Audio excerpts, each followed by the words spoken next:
যতদিন পর্যন্ত বাংলাদেশ সহ বহির্বিশ্বের মুসলমান পৃথিবীর মধ্যে আছে, যতক্ষণ পর্যন্ত বহির্বিশ্বের মুসলমান একজন পর্যন্ত জিন্দা আছে, মুসলমানদের শরীরে রক্ত আছে, মাংস আছে, প্রাণ আছে, মুসলমান কখনো ভারতের উগ্রবাদীদের হিন্দুত্ববাদীদের হিন্দুত্ববাদ কায়েম করতে মুসলমানরা কখনো দিবে না। তাহলে এখানে একটা বিষয় বোঝা রয়েছে, বিষয়টা হলো শয়তান আমাদের চিরশত্রু এবং তার বাহিনী আছে।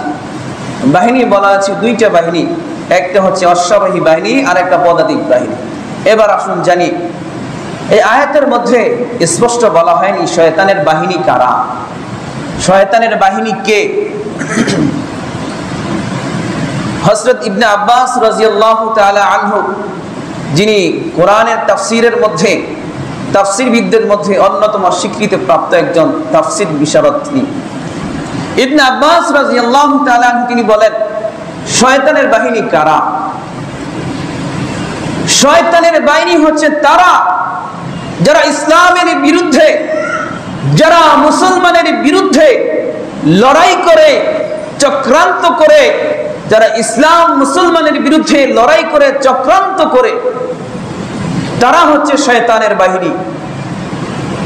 যারা ইসলাম মুসলমানের বিরুদ্ধে অন্যায়ভাবে তাদের উপর জুলুম করবে, নির্যাতন করবে, অত্যাচার করবে, ষড়যন্ত্র করবে, ইবনে আব্বাস রাদিয়াল্লাহু তাআলা আনহুর বক্তব্য অনুযায়ী তারাই হচ্ছে শয়তানের বাহিনী। আজ বিশ্বব্যাপী আমরা যা দেখতে পাই, মুসলমানরা যেখানেই আছে সেখানে মুসলমানদের উপর জুলুম নির্যাতনের স্টিম রুলার চালানো হয়। কারা চালায়? কারা চালায়? কাদের মাধ্যমে পরিচালিত হয়? কাদের মাধ্যমে পরিচালিত হচ্ছে এই জুলুম নির্যাতন অত্যাচার? বা কারাই এগুলো করছে? সমস্ত বাতিল অপশক্তি এক ঐক্য হয়ে, ঐক্যবদ্ধ হয়ে ইসলাম ও মুসলমানদের বিরুদ্ধে ষড়যন্ত্র করছে, নির্যাতন করছে, আক্রমণ করছে, রক্ত ঝরাচ্ছে। ইসলাম ও মুসলমানদেরকে দুনিয়া থেকে নিধন করার জন্য, ইসলাম ও মুসলমানের নাম নিশানা পৃথিবী থেকে মুছে দেওয়ার জন্য সমস্ত বাতিল অপশক্তি এক হয়ে ষড়যন্ত্রে লিপ্ত হয়েছে, যাকে আমরা বিগত 16 বছর যাবৎ আমাদের প্রতিবেশী রাষ্ট্র, বন্ধু রাষ্ট্র হিসেবে, স্বামী স্ত্রীর সম্পর্কের রাষ্ট্র হিসেবে যাদেরকে আমরা চিনি, জানি, যাদেরকে আমাদের স্বামী স্ত্রীর সম্পর্ক বলে পরিচয় করিয়ে দেওয়া হয়েছে, সেই বন্ধু রাষ্ট্র, স্বামী স্ত্রী সম্পর্কের রাষ্ট্র ভারত কি করছে আজ মুসলমানদের সাথে? আমরা জানি শুধুমাত্র মুসলমান হওয়ার কারণে, মুসলমান হয়ে জন্ম হয়েছে, এই অপরাধের কারণে আজ ভারতের জমিনে উগ্রবাদী হিন্দুত্ববাদের হাতে মুসলমানরা নির্যাতনের শিকার হচ্ছে।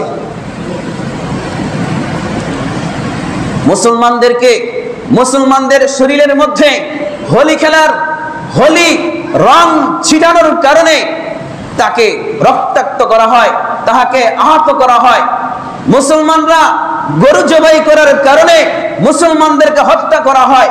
মুসলমানদের আল্লাহ তাআলার ঘর, মসজিদগুলোকে ভেঙে চুরমার করে দেওয়া হচ্ছে। মুসলমানদের ঘর, আল্লাহর ঘরকে সেগুলো ভেঙে গোয়াল ঘরে পরিণত করা হচ্ছে। মুসলমানদের ঐতিহাসিক নিদর্শন পবিত্র বাবরি মসজিদকে ভেঙে সেখানে রাম মন্দির স্থাপন করা হয়েছে। আজ আবার নতুন ষড়যন্ত্রে তারা লিপ্ত হয়েছে। মুসলমানদের ওয়াকফ সম্পত্তির মধ্যে তারা হাত ছড়েছে। এবার আপনারা জানেন, এই যে আমাদের দেশে যত মসজিদ, মাদ্রাসা, ধর্মীয় প্রতিষ্ঠান রয়েছে এবং অনেক দুনিয়া বা জাগতিক প্রতিষ্ঠান রয়েছে যেগুলো অপকৃত সম্পত্তির উপর প্রতিষ্ঠিত। অনেক স্কুল, কলেজ, ভার্সিটি রয়েছে যেগুলো অপকৃত সম্পত্তির উপর প্রতিষ্ঠিত। যেগুলোর মালিকানা যারা ছিলেন তারা সেই প্রতিষ্ঠানের জন্য অক্ষ করে দিয়ে গিয়েছেন। সাধারণত প্রতিষ্ঠানগুলো এভাবেই গড়ে উঠেছে, প্রাইভেট প্রতিষ্ঠান একেবারেই কম, সব রাষ্ট্রের মধ্যেই।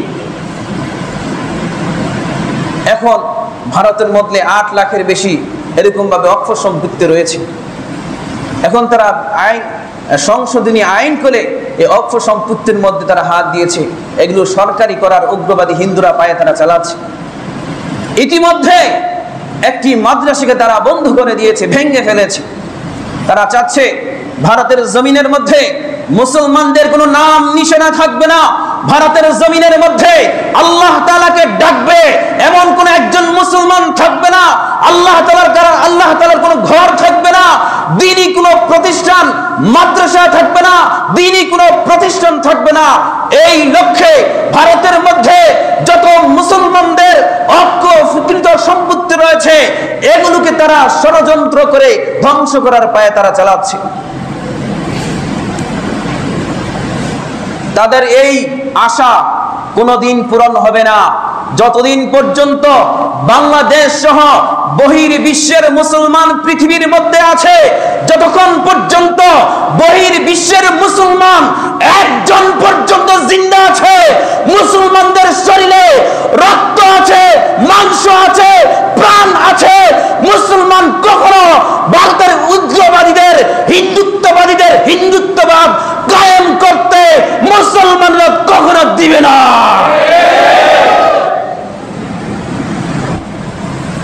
তারা নাকি আমাদের আবার বন্ধু, বলতে লজ্জা হয়। লজ্জা হয় কিভাবে বলে, যারা বছরের পর বছর যুগের পর যুগ মুসলমানদেরকে নির্যাতন করে আসছে, তারা মুসলমানের বন্ধু হয় কিভাবে? তারা মুসলমানের বন্ধু কিভাবে হয়? ইন্নামা ইয়াদউ হিজবাহু লিয়াকুনু মিন আসহাবিস সাঈদ। তো বলছিলাম ইবনে আব্বাস রাদিয়াল্লাহু তাআলা আনহু বলছেন, যারা ইসলাম মুসলমানের বিরুদ্ধে ষড়যন্ত্র করে তারা হচ্ছে শয়তানের বাহিনী। অতএব বহির্বিশ্বের মধ্যে যারাই ভারতের হিন্দুত্ববাদ, ইসরায়েল, আমেরিকা যারাই মুসলমানের বিরুদ্ধে ষড়যন্ত্র করছে, আক্রমণ করছে, তারা মানুষ নয়, তারা মানুষ নয়, তারা শয়তানের চালা, তারা অভিশপ্ত শয়তানের সন্তান। মুহতারাম হাজরিন, আর পদাতিক বাহিনী, অশ্বারোহী বাহিনী কারা? ইবনে আব্বাস রাদিয়াল্লাহু তাআলা আনহু বলেন, যারা গুনাহের দিকে ধীরে ধীরে আগায় তারা হচ্ছে পদাতিক বাহিনী, আর যারা গুনাহের দিকে, পাপের দিকে দ্রুত গতিতে আগায় তারা হচ্ছে অশ্বারোহী শয়তানের বাহিনী। তো শয়তান ও শয়তানের বাহিনী কি চায়? যাদেরকে তুমি বন্ধু হিসেবে পরিচয় দাও তারা কি চায় মুসলমানদের কাছ থেকে শুনে নাও, তারপরে তুমি বিবেচনা করো সে তোমার বন্ধু না দুশমন। ইন্নামা ইয়াদউ হিজবাহু লিয়াকুনু মিন আসহাবিস সাঈর। শয়তান এবং তার বাহিনী মানুষকে, আল্লাহর বান্দাদেরকে জাহান্নামের দিকে নিয়ে যেতে চায়। আরে যারা মানুষকে, আল্লাহর বান্দাকে, আল্লাহকে ভুলিয়ে জাহান্নামের দিকে নিয়ে যেতে চায় সে তোমার বন্ধু হয় কিভাবে? ইসলাম খুব সুন্দর ধর্ম, আদর্শিক ধর্ম, শ্রেষ্ঠ ধর্ম, মানবিক ধর্ম, সৃজনশীল ধর্ম। সব যুগের সমাধান ইসলামে রয়েছে।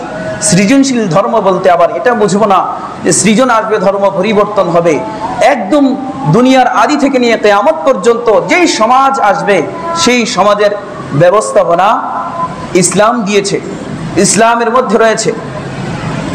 অতএব রব বলেন, লা ইয়াত্তাখিযুল মুমিনুনাল কাফিরিনা আউলিয়া মিন দুনিল মুমিনিন ওয়া মান ইয়াফআল যালিকা ফালাইসা মিনাল্লাহি ফি শাইইন ইল্লা আন তাত্তাকু মিনহুম তুকা ওয়া ইউহাযযিরুকুমুল্লাহু নাফসা ওয়া ইলাল্লাহিল মাসির। প্রিয় বন্ধুগণ, যদি আমরা কাফের মুশরিকদের সাথে বন্ধুত্বের সম্পর্ক করি, বন্ধুত্বের সম্পর্ক রাখি, ভালোবাসার সম্পর্ক রাখি, হৃদয়ের সম্পর্ক রাখি, তাহলে রব বলছেন লা ইয়াত্তাখিদুল মুমিনুনাল কাফিরিনা আউলিয়া মিন দুনিল মুমিনিন, যারা আল্লাহকে ছাড়া, যারা রাসূলকে ছাড়া, যারা মুমিনদেরকে ছাড়া এক মুমিন আরেক মুমিনের সাথে বন্ধুত্ব সম্পর্ক না করে কাফেরদের সাথে বন্ধুত্বের সম্পর্ক করবে, কাফেরদেরকে বন্ধুত্ব হিসেবে গ্রহণ করবে, তারা কি? ومن يفعل ذلك فليس من الله في شيء। তারা হচ্ছে এমন জাতি হবে যারা আল্লাহ তাআলার কাছে তাদের কোনো নাম নিশানা থাকবে না, আল্লাহ তাআলার কাছে মুসলমান হিসেবে তাদের কোনো পরিচয় থাকবে না।